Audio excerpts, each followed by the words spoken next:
Hello and welcome. This is the first in a series of 3 short videos which will give you an introduction to Lean and Six Sigma methodologies and how they can be applied in hospitality. My name is Tom McDermott and I'll be presenting these 3 videos in this workshop. Applying Lean and Six Sigma in hospitality businesses is a passion of mine, and I'm looking forward to sharing some helpful tips and techniques on this topic with you today.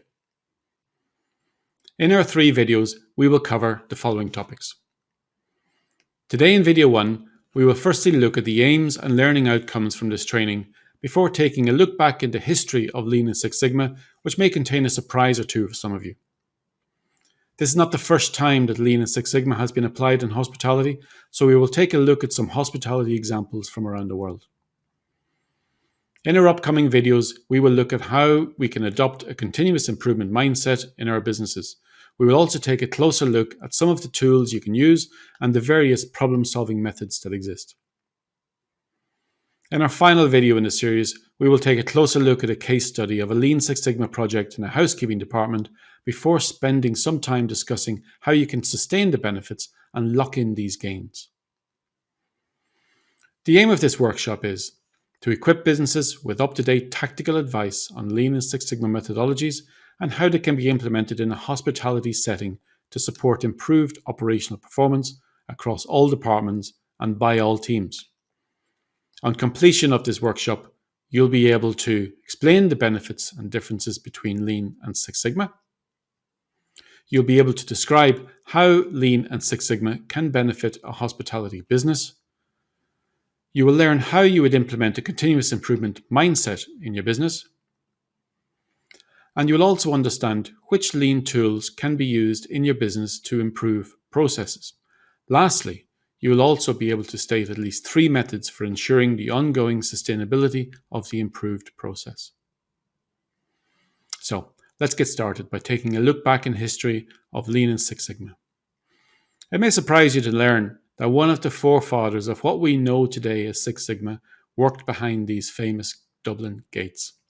William S. Gossett was both a statistician and a master brewer, and he was employed by Guinness around the turn of the century to develop methods for testing the quality of ingredients to ensure consistency in the product we love.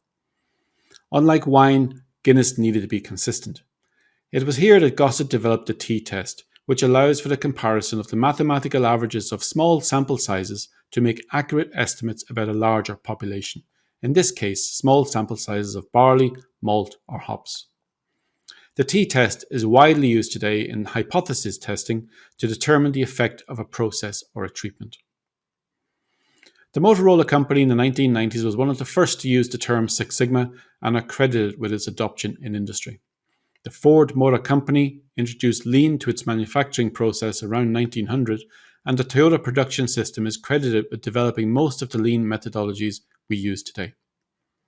So what exactly is Lean and Six Sigma? I think the simplest way to describe Lean is that it helps to identify and reduce waste in processes. Believe it or not, every process contains waste, but it's sometimes not that easy to identify.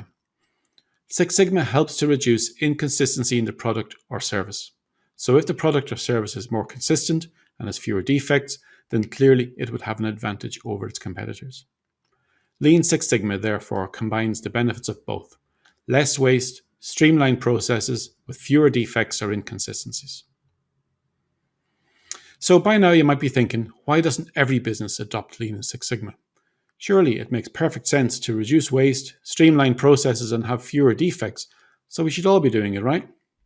I for one would agree with that sentiment. However, it's not always that simple. You may have heard of the Six Sigma belt system. This describes the levels of qualification Six Sigma practitioners must achieve in order to successfully adopt Six Sigma in a business. Of course, not every person in an organization needs to achieve a black belt qualification. However, every person involved in a Six Sigma project must have a certain level of training in order to contribute effectively. Lean, on the other hand, does not require such a hierarchy within an organization, so it is therefore much more achievable for businesses to adopt Lean thinking, which can be supported by some of the Six Sigma tools and principles. There are many benefits of Lean. As Lean is driven by the needs of the customer, they will benefit from more efficient processes and shorter lead times. Your team members will also benefit by being involved in the streamlining of the processes they perform every day and the removal of non-value adding complexity. And of course, the business will benefit from lower costs and better productivity, but even more important than that is when you have an engaged, motivated workforce with a continuous improvement mindset, this can be hugely valuable when the business climate changes and priorities need to be altered, like we've just seen during the COVID-19 crisis. I can hear you asking, this sounds great, but why is lean not practiced more widely in hospitality? That's a great question, and there are several reasons. You'll undoubtedly have some of your own reasons. But there has been some research conducted in 2017 by the International Journal of Advanced Research in Science and Engineering. They found the perception of lean in hospitality is that it's not suited to an industry that relies on the interactions between humans, guests and staff in this case. Some hospitality leaders think that it is expensive to implement and quality improvements are difficult to measure and are largely subjective. Others are reluctant to experiment with changes to a system that may negatively impact customers.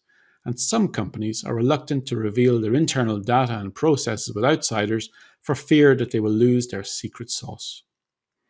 I don't agree with any of these concerns, and I hope that by the end of these videos, you will see that the benefits of Lean and Six Sigma in hospitality are real. You can get started immediately, and it doesn't need to cost you anything. Some of the global hospitality brands have successfully implemented their own versions of Lean and Six Sigma. Back in the 1980s, many US manufacturing businesses adopted the principles of total quality management, and in 1987, the US Congress established the Malcolm Baldrige Award to recognize companies who excelled in quality improvement. One of the only hospitality companies to strive for and achieve this award was the Ritz-Carlton Hotel Company, who achieved this award in 1992 and again in 1999. Hilton introduced the Balanced Scorecard in the 1990s to examine and maximize value drivers that balanced financial information with other measures such as customer satisfaction, market share, and team member feedback. Then in 2012, Hilton introduced Operational Effectiveness, which was a major project to apply lean thinking in their highest performing hotels around the world to maximize operational efficiency. The most famous example of all was Starwood Hotels, who in 2001 implemented Six Sigma across the entire company. They trained 130,000 team members. They conducted over 4,000 projects worldwide, realizing over $100 million in additional profit in 2006, which was attributed to the success of their Six Sigma implementation. Let's take a look at some examples of some common areas of opportunity where Lean and Six Sigma can help to optimize your processes. Firstly, we spend a lot of time just looking for stuff. This can be equipment, ingredients, paperwork, and many other things. This is a process step that is simply not required. A business that uses a 5S system can reduce the searching time significantly. We will look at the 5S tool in more detail in the next video. Another process step that is not required is unnecessary paperwork. This occurs frequently in departments such as front office where administration steps are performed. Reports are created that don't add any value to the customer experience or to the business itself. Sometimes we also find that team members travel much longer distances than necessary to collect equipment, serve food, or transport items from one place to another. The additional travel can be significantly reduced by using trays or trolleys to reduce trips, for example.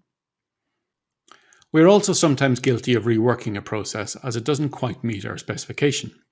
How many times have you seen a room attendant unpack the towels from a linen trolley, refold them to fit their service trolley, only to refold them again before placing them into the guest bathroom? This rework adds no value to the process, but sometimes we do these things without even thinking. Very often we find that team members are just waiting for the next guest to arrive or have run out of things to do. A certain amount of idle time is to be expected as we simply can't schedule resources by the minute. However, we should look at what type of value-adding activities can be completed during this downtime, or we take a look at the scheduling to ensure that it's aligned with the volume of work that's expected. In hospitality, we are very focused on checking that everything is in place to ensure guest satisfaction. But sometimes we overdo it, and we get into the habit of checking for the sake of checking, with no tangible outcomes. In those cases, we would need to determine what level of checking is appropriate for the service level expected. In hospitality, teamwork is vital, and when the pressure is on, we all pull together to get the job done to the best of our abilities. However, during normal operations, it's also important that tasks are performed by the most appropriate person. We frequently see mundane, repeatable tasks getting completed by highly skilled staff. This is not only an underutilization of their talents, but could also be a very expensive way of performing that work. Perhaps a redistribution of tasks, automation, or outsourcing of the task would be more efficient, freeing up the time for that person to perform more value-adding tasks.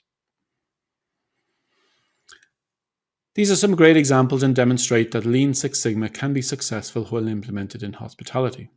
Hopefully you can see that you don't need to be a large hospitality brand to benefit from the implementation of Lean and Six Sigma. Your customers will benefit from a more personalized, efficient, and consistent service where their voice is heard, and your business reacts positively to their feedback. Team members that are actively consulted and involved in making collaborative decisions about how their work is performed are going to be more engaged, creating a more progressive working environment for all. And of course, the business itself will benefit from developing better metrics to monitor improvements, while its reputation as a forward-thinking organization grows as well as its profits. So the key takeaways from this first video today are: Lean is focused on reducing waste, and Six Sigma reduces inconsistency. There are opportunities all around us for applying Lean and Six Sigma in hospitality. I have shown you some examples of where it has been implemented successfully in some of the large hospitality brands, and I've also showed you some simple, practical examples of where it can be implemented in every hospitality business.